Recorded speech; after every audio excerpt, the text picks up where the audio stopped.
वंदे मातरम सभी को। तो कैसे हैं सब लोग। देखो आज हम लेके आ चुके हैं 7.2 का जो लेक्चर है और इसमें हम इसी एक वीडियो में सारे पार्ट करेंगे। कोशिश तो ये रहेगी, अगर नहीं हो पाए तो इसके दो पार्ट्स हो जाएंगे, आधे पार्ट्स इस वीडियो में और आधे पार्ट्स अगली वीडियो में। तो क्वेश्चन नंबर 1 देखते हैं। देखो क्या बोला है। क्वेश्चन नंबर 1 अगर बुक्स देखें तो बुक ने बोला है कि हमें 2 पॉइंट्स दिए हुए हैं। ठीक है, देखो एक पॉइंट दिया हुआ है कि एक पॉइंट दिया हमें -1,7 और एक पॉइंट हमें दिया है 4,-3 और बोला इन पॉइंट्स को जो ज्वाइन कर रहा है, इन पॉइंट्स को जो मतलब एक ऐसा हमें पॉइंट निकालना है जो इन दोनों पॉइंट्स को ज्वाइन करे और उस ऐसे रेशियो में ज्वाइन करे जो कि रेशियो क्या हो, 2:3 हो।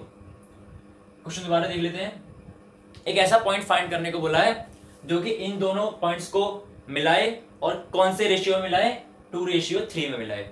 अगर क्वेश्चन ध्यान से देख लेते हैं हिंदी वाले कि उस बिंदु के निर्देशांक ज्ञात करो, एक ऐसा बिंदु ज्ञात करो जो इन दोनों बिंदुओं को मिलाए और 2:3 में उस लाइन को विभाजित कर दे। इसका डायग्राम बना के देखते हैं। देखो बोला है 2 पॉइंट्स हैं, मान लो ये है हमारा ए पॉइंट और ये है हमारा बी पॉइंट।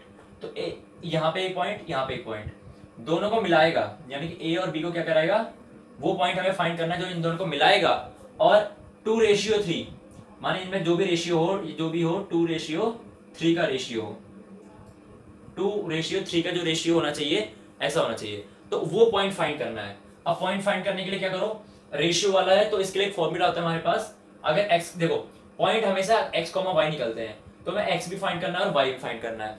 अब यहाँ पर क्या है, x के लिए अलग फॉर्मूला होता है ऐसे रेशियो वाले में और y के लिए अलग फॉर्मूला होता है। देखो x के लिए देख लेते हैं। x इज टू, जो रेशियोज होते हैं ना, पहले रेशियो को हम m1 नाम देंगे, दूसरे वाले को m2। ठीक है, m1 की वैल्यू हो गई 2 और m2 की वैल्यू हो गई 3। अब देखो ध्यान से, फॉर्मूला बनाने के लिए कुछ नहीं करना है, यहां पर mx रखते जाओ, ऐसा रख दो बस, m और m क्या रखना है, देखो mx mm, बस इतना याद रखना है, mx mm। अब तुम्हें एक नंबर याद रखना है, क्या है वो नंबर, 12, 21, 12, यहाँ प्लस कर दो। देखो फॉर्मूला बन गया। x का फॉर्मूला क्या होता है जब हमें ऐसे रेशियोज दिए होते हैं, m1 x2 plus m2 x1 upon m1 plus m2। ऐसे y के लिए फॉर्मूला बनाओ, y के लिए क्या बनेगा फॉर्मूला, देखो y इज इक्वल्स टू, अब x है वहां पे y रख दो, my प्लस my अपॉन में mm हो गया। अब देखो y 12 21 12 12 21 12 फॉर्मूला बन गया बस। अब यहाँ से हमें ये x पता चल जाएगा और यहाँ से y, तो पूरा वो हमें पॉइंट मिल जाएगा। देखो ध्यान से कैसे होगा, x के लिए निकालना है, m1 क्या है हमारा 2 है, ये बुक में दे रखा है, क्वेश्चन में दे रखा मतलब 2:3। तो पहले को हम m1 मान लेते हैं, दूसरे को m2 मान लेते हैं। देखो ध्यान से, m1 की वैल्यू क्या है 2, x2 की वैल्यू क्या है, देखो x, ये है x1 और ये y1, इससे x2 और ये y2। तो x2 की वैल्यू क्या हमारे पास 4, इसको अच्छे से लिख देते हैं, 4 है, प्लस m2 क्या हमारे पास 3 और x1 क्या हमारे पास, ये लिखा इस वाले में -1।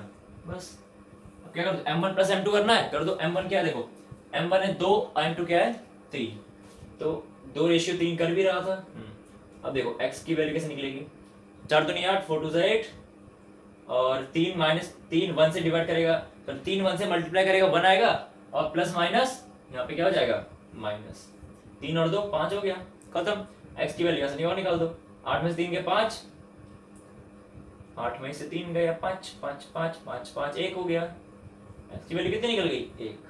ठीक, अब ऐसी y के लिए निकाल दो, बहुत आसान है। देखो y is equals to m1 कितना है हमारे पास 2, ठीक है, y2 कितना है हमारे पास -3 रख दो यहाँ पे, प्लस m2 कितना हमारे पास 3, y1 कितना हमारे पास 7 अपॉन में क्या है m1 प्लस m2, m1 कितना है 2 और m2 क्या है 3। ये जो रेशियो होते हैं ना, इन्हीं को हम m1 m2 लेते हैं, ठीक है, और कुछ नहीं होता। देखो 2 3 6 माइनस का 6 और प्लस में 7 3 21 21, 3 और 2 5 हो जाएगा, खत्म बात। अब देखो ध्यान से, y इज इक्वल्स टू, घटा दो, 21 में 6 गया और 1 और 5 15 बट्टे 5, ये हो गया 3 बार में, तो y की वैल्यू कितनी निकल गई 3। इसका मतलब हमारे पास वो पॉइंट्स क्या हो गए, वो पॉइंट क्या हो गया जो इनको डिवाइड कर रहा है इस रेशियो में, वो पॉइंट है x, y माने कि x की जगह 1, y की जगह 3, माने 1,3 वो पॉइंट है जो इन दोनों पॉइंट्स को एक लाइन में मिलाएगा और उस लाइन को 2:3 में डिवाइड करेगा। हमें ये पॉइंट ही फाइंड करना था, बस हो गया आसान से। अब देखो ये कर लो क्वेश्चन, और देखो यही फॉर्मूला यूज होना है, बहुत आसान सा फॉर्मूला है। mx mx m1 m रख दो, my mm रख दो, 12 21 12 लगा दो, और m तुम्हारे m1 m2 ये रेशियोज होते हैं, और पॉइंट हमें a और b दे ही रखे हैं, तो वहां से x1 y1 x2 y2 निकल जाएगा। वैल्यूज रखी हैं, आसानी से क्या हो गया, ये सॉल्व हो गया। ये क्वेश्चन कर लो। अब बढ़ते हैं अगले क्वेश्चन की ओर। देखो क्वेश्चन नंबर 2 क्या बोल रहा है। क्वेश्चन नंबर 2 में बोल रहा है फाइंड द कोऑर्डिनेट्स। हमें वो कोऑर्डिनेट्स फाइंड करने हैं उस पॉइंट्स के। कोऑर्डिनेट्स माने वही x y, ठीक है, उस पॉइंट कोऑर्डिनेट माने x y फाइंड करना है। The points of trisection. Trisection माने का मतलब होता है एक लाइन होगी, उसको 3 हिस्सों में बांटा जा रहा होगा, एक हिस्सा, दूसरा हिस्सा और तीसरा हिस्सा, फर्स्ट सेकंड और थर्ड पार्ट। ट्राइसेक्शन का मतलब ये होता है, ठीक। Trisection of the line segment, line segment यही वाला लाइन सेगमेंट ज्वाइनिंग ये और ये, मतलब 2 पॉइंट्स दे रखे, इसको ए मान लेते हैं, इसको क्या मान लेते हैं, पॉइंट बी मान लेते हैं। तो इस ए पॉइंट और बी पॉइंट को ज्वाइन करने वाला जो पॉइंट है माने x, y, हमें वो फाइंड करना है, जो कि उसे क्या कर रहा हो, ट्राइसेक्शन कर रहा हो, माने 3 हिस्सों में बांट रहा हो। अब हिंदी वालों के लिए कैसे, बिंदु 4, -1 यहाँ दे रखा है, ये दे रखा है, और -2, -3 ये दे रखा है, को जोड़ने वाले रेखाखंड, माने इस जो ये रेखाखंड, ये जो लाइन है इन दोनों को जोड़ रही है, ठीक है, को समत्रिभाजित करता है, माने समान 3 हिस्सों में बांटता है, पहला हिस्सा, दूसरा हिस्सा और तीसरा हिस्सा। इस लाइन को जो ए और बी को मिला रही है बात, और त्रिभाजित करने वाले बिंदुओं के निर्देशांक पता करो, यानी कि इसका और इसका हमें क्या करना है, फाइंड करना है। माने ये हिस्सा, ये बिंदु जो इसको 2,3 में विभाजित कर रहा है, और ये बिंदु जो इसे 2,3 में विभाजित कर रहा है। देखो इस लाइन में हम 2 पॉइंट ले लें, तभी तो ये 3 हिस्सों में बटेगी। पहला हिस्सा यहाँ से यहाँ तक, दूसरा बीच वाला, तीसरा वो वाला। अगर इस पॉइंट में खाली एक पॉइंट ले तो इसके 2 ही हिस्से हो पाए ना, एक इधर वाला एक इधर वाला, तो 3 हिस्से करने के लिए कितने पॉइंट लेने होंगे, 2 पॉइंट लेने होंगे इस लाइन के अंदर जैसे, ठीक। अब इस पहले वाले पॉइंट को जी मान लो हम P मान लेते हैं, और इस दूसरे वाले पॉइंट को क्या मान लेते हैं, Q मान लेते हैं। बात समझ में आ रही है।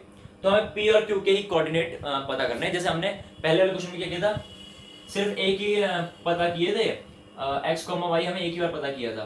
तो इस क्वेश्चन में कितनी बार पता करना होगा, 2 बार, एक बार P के लिए, एक बार Q के लिए। दोबारा सुन लो, हमने पिछले वाले क्वेश्चन में एक ही बार ये वाला कोऑर्डिनेट फाइंड किया था, x, y, एक बार x रखा था, एक बार y के लिए फॉर्मूला रखा था ना। तो इस बार लेकिन हमें एक बार P के लिए भी निकालना होगा और एक बार Q के लिए भी निकालना होगा। बस काम वही करना है, उतना ही काम करना है, उसको डबल बार कर देना है बस। देखो कैसे होगा,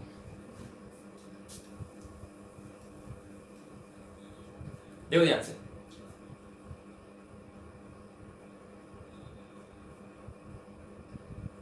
और हाँ, क्वेश्चन करते समय तुम्हारे पास अपनी कॉपी भी होनी चाहिए, पेन भी होना चाहिए और अपनी बुक भी होनी चाहिए। तो देखो आगे क्वेश्चन ने जो बोला है वो इस तरह से बोला है कि हमें पहले P पॉइंट के लिए निकाल लो। अब जरा क्वेश्चन को, इस फिगर को ध्यान से देखो, ये पॉइंट है और ये P पॉइंट है। अगर हम सिर्फ P की बात करें, सिर्फ P की बात करें, तो जो P वाला पॉइंट है, यहाँ पे Q वाला लिख लेते हैं अभी, P वाला पॉइंट है वो इस लाइन को कौन कौन से अनुपात माने कौन कौन से रेशियोज में काट रहा होगा, मतलब बांट रहा होगा, ठीक है। जैसे यहाँ पे ट्राइसेक्शन हो रहा है, 3 हिस्सों में बांटना है, लेकिन सिर्फ P पॉइंट को देखो अभी, सिर्फ P पॉइंट को, कि P पॉइंट इस पूरी लाइन को किस हिसाब से या किस रेशियो में बांट रहा है। जैसे P से इधर को देखोगे तो सिर्फ एक हिस्सा है, ठीक, और P से उधर कितने हिस्से हैं, दूसरा और तीसरा हिस्सा, माने कितने हिस्से हैं, 2 हिस्से हैं। P से इस तरफ को सिर्फ एक हिस्सा है, और P से उस तरफ को कितने हिस्से हैं, लाइन के 2 हिस्से हैं, पहला हिस्सा ये और दूसरा हिस्सा ये, ठीक है। तो इसका रेशियो क्या बन जाएगा, एक तो इस तरफ को 1, इस तरफ को 2, यानी कि रेशियो आ गया 1:2। कैसे यार, दोबारा सुन लो, इस P पॉइंट की बात हो रही है, तो P से इस तरफ को, इस राइट हैंड साइड में एक हिस्सा है लाइन का, और राइट हैंड साइड में, ये तो लेफ्ट हैंड साइड हो गई, इस लेफ्ट हैंड साइड में P पॉइंट के लेफ्ट हैंड साइड में सिर्फ एक हिस्सा है, देखो ये वाला इतना हिस्सा, और लेकिन राइट हैंड साइड में 2 हिस्से हैं, एक तो यहाँ से यहाँ इस Q तक और Q से फिर B तक 2 हिस्से आ रहे हैं, दूसरा और तीसरा हिस्सा 2 हिस्से आ रहे हैं, इसलिए 1:2 यानी कि 1:2 में P वाला डिवाइड कर रहा है, यानी कि हमें P पॉइंट के लिए M1 M2 मिल गए, ठीक, और हमें पॉइंट्स दिए हुए थे A और B, यहाँ से हमें x1 x2 y1 y2 आराम से मिल जाएंगे। देखो क्वेश्चन करते हैं, इसमें लिख लो पहले, let a is equals to 4, -1 and b is equals to -2, -3। बस भाई p पॉइंट के लिए निकाल रहे हैं तो लिखो फॉर p पॉइंट, ये लिख लो p बिंदु के लिए, हिंदी वाले बिंदु p के लिए, ठीक है। इंग्लिश वाले लिख लेना कोऑर्डिनेट्स फॉर p पॉइंट, बिंदु p के लिए, हिंदी वालों निर्देशांक। कैसे निकालोगे देखो ध्यान से, p के लिए निकालोगे, p में भी x y आएंगे, ठीक है। x के लिए एक बार फॉर्मूला लगेगा और y के लिए अलग फॉर्मूला लगेगा, ठीक है। और इसको हिंदी में बोलते हैं विभाजन सूत्र बोलते हैं, ठीक है। हिंदी में विभाजन सूत्र, इंग्लिश में डिवाइडेशन फॉर्मूला बोलते हैं, ऐसे कुछ बोलते हैं। तो देख लो अब क्या फॉर्मूला x के लिए, p पॉइंट की कोऑर्डिनेट पता करना है। कोऑर्डिनेट क्या होता है, x, y। फिर से बोल रहा हूँ, कोऑर्डिनेट्स होते हैं x, y। x के लिए अलग फॉर्मूला, y के लिए अलग फॉर्मूला है। पॉइंट p के लिए देखो, पॉइंट p के पे काम कर रहे हैं। x बराबर फॉर्मूला बनाने का तरीका mx अपॉन m। बात समझ में आई? क्या है फॉर्मूला, 12, 21 और 12। m1 हो गया, m1 की वैल्यू क्या हमारे पास 1 है तो रख दो 1। x2 क्या है हमारे पास, x1 y1 x2 y2, x2 हमारे पास -2, देखो ये लिखा है, प्लस m2 क्या है हमारे पास, m2 है 2, तो यहाँ क्या लिख दो 2 लिख दो। अब देखो x1 क्या है, x1 पहले वाले पॉइंट से मिलेगा 4, x1 हमारे पास है 4। अब देखो ध्यान से, ये लाइट, अब ठीक है। देखो m1 क्या है 1 और m2 क्या है 2, तो 1 + 2 सॉल्व कर दोगे आंसर आ जाएगा -2 और प्लस, ये लाइट हटाओ इधर से, यहाँ रख दो इसे आराम से।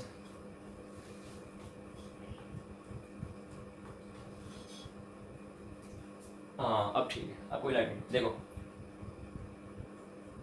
क्या करोगे, ठीक है। और 2 4 8 1 2 एंड 3 कर दो, क्या होगा ये हो जाएगा 5/3। x आ गया हमारे पास 5/3, ऐसी y के लिए निकाल लो, y के लिए निकाल लो। y के लिए y is equals to m, y plus m, y upon में m, क्या है 12 21 12, फॉर्मूला बन गया। y is equals to m1 क्या है 1 और y2 क्या है, y2 यहां से मिलेगा -3 प्लस m2 क्या है, m2 ये है 2 और m1 y1 क्या है -1, ठीक है, अपॉन में m1 plus m2, y is equals to, देखो ये हो जाएगा -3, ये क्या हो जाएगा -3 और प्लस में देखो 2 की 1 से मल्टीप्लाई हो तो 2 आ जाएगा, लेकिन ये प्लस और वो माइनस क्या हो जाएगा, माइनस हो जाएगा, अपॉन में 3 एंड 2 और 1 3 हो जाएगा। बस भाई बहुत आसान से क्वेश्चन है, देख लो एक बार बस ध्यान से, कॉपी पेन लेके बैठना, फिर बोल रहा हूँ मैं। ये हो जाएगा -5/3, तो x के लिए भी निकल गया और y के लिए भी निकल गया। तो p पॉइंट के लिए, ये जो p पॉइंट है इसके लिए कोऑर्डिनेट्स क्या हो जाएंगे, कोऑर्डिनेट्स ऑफ यानी कि p के निर्देशांक क्या हो जाएंगे, p के निर्देशांक x, y माने कि 5/3 एंड -5/3 क्या हो जाएगा, x, y होता है निर्देशांक, x, y होते हैं। x का मान क्या है 5/3 और y का मान -5/3। तो ये किसके लिए हो गया हमारे पास, बिंदु P के लिए हो गया। अब सेम काम किसके लिए करना है, हमें Q के लिए करना है। बस समझ भाई। तो P के लिए हमने कैसे निकाला था, P के इस साइड को एक हिस्सा आ रहा है और उस साइड कितने हिस्सा आ रहे हैं 1 2, तो 1:2 हो जाएगा। अब Q के लिए कैसे हम रेशियो निकालेंगे, Q के इस तरफ देखो, इस तरफ Q के इस तरफ एक हिस्सा 2 हिस्सा, Q के इस तरफ 2 हिस्से हैं तो इसका ये इधर हो जाएगा 2 और उधर कितने हिस्से हैं, सिर्फ एक हिस्सा लाइन का, तो ये कितना हो जाएगा 1, यानी कि Q के लिए इसका रेशियो कितना निकलेगा 2:1 निकलेगा। ठीक है, P के लिए 1:2 निकला था 1:2, अब Q के लिए क्या निकला 2:1। ठीक है, इतना कर लो, ये वाला हिस्सा कर लो और उसके बाद बढ़ते हैं इसके नेक्स्ट पार्ट की ओर। ये सीखा है, इसके बाद चलो ये कर लो। तो देखो इसके सेकंड पार्ट को पहले हमने पी के लिए निकाला, किसके लिए निकालना है, क्यू के लिए निकालना है। तो क्यू के रेशियोज कैसे पता करोगे, अभी बताया मैंने, इधर दो हिस्से हैं तो कितना हो जाएगा 2, और क्यू के इस साइड कितने हिस्से आ रहे हैं लाइन के, एक हिस्सा, तो 1, यानी कि 2:1।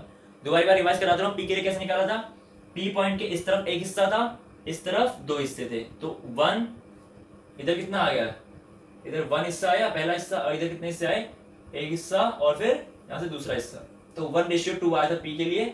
लेकिन अब क्यू के लिए कितना आएगा, इधर कितने हिस्से लाइन के, इस तरफ दो हिस्से हैं, इस तरफ दो, और इस तरफ पी क्यू के इस तरफ एक हिस्सा है, तो 2:1।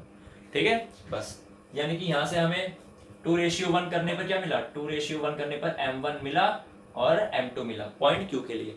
तो हम यहाँ पे क्या कर दोगे, अरे यार ये लाइट इसको हटाओ पहले, वापस ही रखो, अब ठीक है। अब देखो क्या करोगे, ध्यान से देखो, कोऑर्डिनेट्स अच्छे से लिख दो इसको,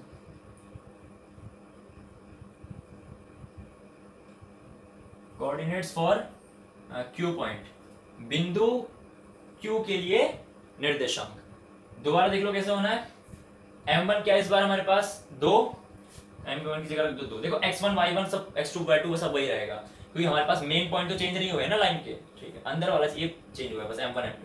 और इस बार m2 क्या है 1 है, तो यहाँ 1 रख दो, m1 प्लस m2 माने 2 प्लस 1, समझ भाई। बाकी सब x2 की जगह -2 रखा है, x1 की जगह 4 रखा है, ठीक हो गया। 2 2 से -4, और ये क्या हो जाएगा, 4 कम 4 हो जाएगा, और ये 2 और 1 3, तो x की वैल्यू कितनी निकलेगी हमारे पास, ये तो कितना हो गया 0 हो गया, प्लस माइनस 0 हो गया, माने 0/3, 0/3, 0/3, 0/3 कितना हो जाएगा, देखो ध्यान से, 0/3 हो जाएगा भैया x बराबर 0/3 तो 0 होता है, खत्म। x का कोऑर्डिनेट आ गया हमारे पास 0। अब 0 के बाद y का निकालो, y का निकालने के लिए क्या करना पड़ेगा, हाँ m1 कितना इस बार 2, तो 2 ही रखो, m2 कितना इस बार 1, तो 1 रखो, यानी m1 कितना है 2 और m2 कितना है 1, इसको अच्छे से लिख दो, m1 plus m2, this is our formula. Solve कर दो, 2 3 माइनस का 6, लिख जा भैया अच्छे से, 2 3 माइनस का 6, और 1 प्लस माइनस माइनस 2 और 1 3 हो जाएगा, बहुत ही आसान है। देखो 6 और 1 माइनस और माइनस प्लस, 6 और 1 7, लेकिन साइन किसका आएगा, माइनस का ही आएगा, बट्टे में 3। y के कोऑर्डिनेट्स भी निकल गए बस, तो क्या हो जाएगा, सो coordinates for Q point, coordinates for Q point, which is x comma y, and it means x0 and y minus 7.3 minus 7/3। Hindi वालों के लिए अतः बिंदु Q के निर्देशांक क्या होंगे, x, y बराबर क्या आया, क्या आया 0, -7/3। हिंदी और इंग्लिश दोनों माध्यम के लिए क्वेश्चन नंबर 2 सॉल्व हो चुका है। एक बार समरी कर लेते हैं। समरी करने के लिए हमें क्या करना होगा, देखो जरा ध्यान से, हमें बोला गया था कि ऐसा कोऑर्डिनेट फाइंड करो, ऐसा पॉइंट्स जो इस पॉइंट्स को, इन 2 पॉइंट्स को जो दिए हुए थे हमारे पास, इन्हें ट्राइसेक्शन करें। 3 हिस्सों में बांटने के लिए हमें इसे 2 पॉइंट में तोड़ना होगा, और इस 2.5 किलो की हाथ की ताकत से जब हमने इन 2 पॉइंट्स को रखा तो ये लाइन 3 हिस्सों में टूट गई, और इन 3 हिस्सों में टूटने के बाद हिंदुस्तान जिंदाबाद करने के बाद हमने क्या किया, पी पॉइंट के लिए पहले कोऑर्डिनेट्स निकाल लिए, और उसके बाद हमने क्यू पॉइंट के लिए निकाला।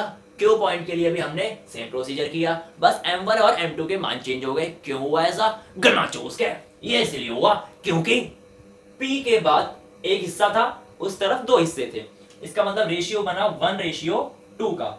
लेकिन क्यू पॉइंट में ऐसा नहीं था। क्यू पॉइंट में क्या हुआ, कि इस तरफ तो दो हिस्से आ रहे थे, यहां से यहां तक का एक, यहां से यहां तक का दूसरा, इस तरफ दो हिस्से आ रहे थे क्योंकि, और उस तरफ कितने आ रहे थे, अरे बड़े मजे से 1 हिस्सा आ रहा था। तो रेशियो कितना बन गया, 2:1 बन गया। तो रेशियो बनाना तुम सबको आ गया होगा। इसके बाद क्वेश्चन में करने की कोई जरूरत भी नहीं है, बस हमने क्या करा, पी पॉइंट के लिए m1 m2 के मान रखे थे, x1 x2 सब कुछ सेम था, वैसे ही q पॉइंट के लिए m1 m2 के मान दिए, सब कुछ सेम था, तो q के लिए भी निकल आया और p के लिए भी निकल आया। This is our answer. अब बढ़ते हैं एक और नए क्वेश्चन की ओर, जो कि है क्वेश्चन नंबर 4, क्योंकि 3 हमारे किसी काम का नहीं। तो आ जाओ, इसे कर लो। एक सेकंड, अगले क्वेश्चन में पढ़ने से पहले देख लो यहाँ पर, ये अपने आप मिट गया, कैसे मिटा अभी बताता हूँ। तो हमने जो इसके लिए p पॉइंट के लिए निकाले थे ना x और y, इसमें थोड़ी सी गलती थी, बताओ क्या गलती थी। देखो p के लिए हमारे पास अनुपात 1:2 आया था, रेशियो 1:2 आया था। तो यहाँ पर हमने 1 रखा था, यहाँ पे क्या रखा था हमने, 2 रखा था। अब ध्यान से देखना, 2 रखने के बाद क्या हुआ कि 1 + 2 हो जाएगा। अब हमने क्या कर दिया गलती से, यहाँ पर ये तो -2 हो जाना था, वो क्या हो जाना था +8। यहाँ तक हमारा बिल्कुल ठीक था, 2 और 1 3 हो गए, ठीक था। लेकिन गलती से, भूलवश, किसी कारणवश, किंतु परंतु हमने क्या कर दिया, 8 - 2 को 5 लिख दिया, क्योंकि होना क्या चाहिए था, 6 होना चाहिए था, और अपॉन में क्या होना चाहिए था, 3 होना चाहिए था।